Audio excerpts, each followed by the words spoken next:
تعرفوا إيش القهر؟ القهر إنه يكون 1000 حد شاف الفيديو وما حد اشترك. القهر إنه كل يوم تجلس تتابع إنه يزدادوا المتابعين علشان توصل للتارجت المطلوب تبع اليوتيوب، عشان يمكن تربح مع الوقت وتقوم وتصحى على نفس الأرقام. ومع ذلك في داخلي أمل، في شي داخلي يقول لي استمري.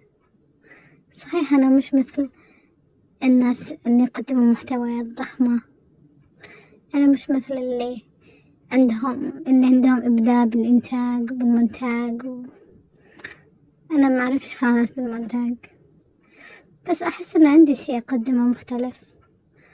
على الأقل أقدم طريقتي أنا، خبرتي أنا، فكرتي أنا بالطبخ، بحياتي اليومية. عندي أمل إنه مع الوقت في ناس بيحبوا يتابعوني. يمكن مع الوقت، يمكن الموضوع يحتاج صبر.